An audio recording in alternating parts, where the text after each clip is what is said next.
communication was gone. Cell phones died, nothing worked. Without the ham radios, we were not able to communicate with our shelters because the phone lines are down. We weren't able to communicate with our other resources like FEMA and MEMA and the Office of Emergency Management. With no communication whatsoever, with all the systems down, it was very important to Dr. O'Brien. Communications are extremely fragile, and that tends to be our biggest issue. As soon as the wind died down just a little, I was up stringing antennas up on the roof. Immediately began to pass emergency traffic, physicians, nurses, any state, bring your license.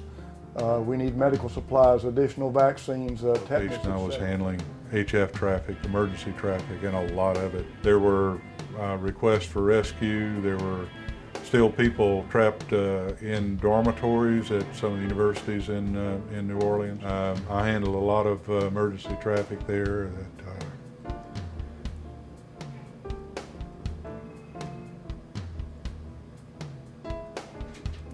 Tough, massive. Let's face it, this is the greatest natural disaster we've had in the United States.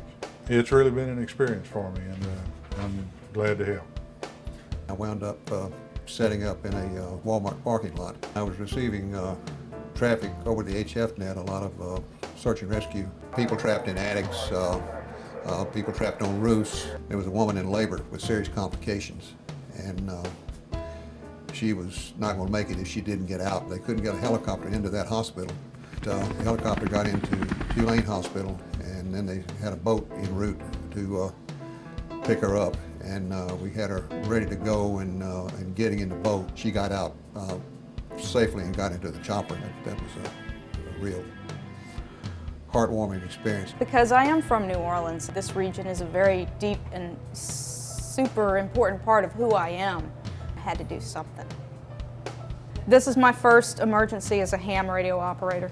We put up an antenna at the Red Cross headquarters in Brookhaven, set them up with a radio base, moved down to Gulfport, did some work there, slept in a school.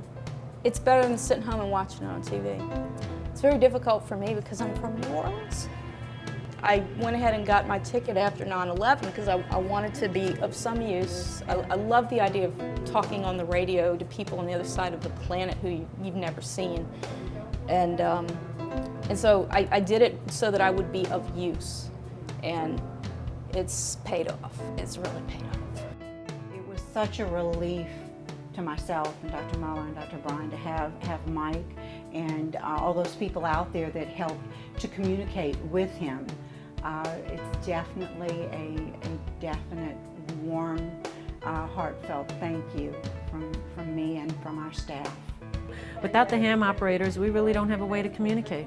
And I'd like to say to the ham operators that helped us with this hurricane that they have been a wonderful asset. They've always had a smile on their face, they work really long, hard hours, and they were there to support us in every way that they could. So I say a heartfelt thank you from the shelter members, from the staff, and also from the Red Cross. Cell phones, landline telephones, internet, email. Outside of that, what is there? I mean, if it's all down, it's down, and if you can't get at the airwaves via the ham operators, then there's no communication. Thanks, guys. Myself personally and the Red Cross truly offers their complete and wholehearted thanks.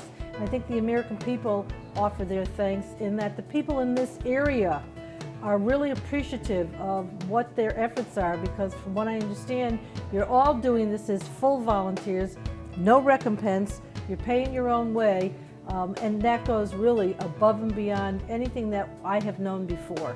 So a very wonderful, heartfelt thanks, and keep coming back. And if there's anything that we can do for you guys, let us know.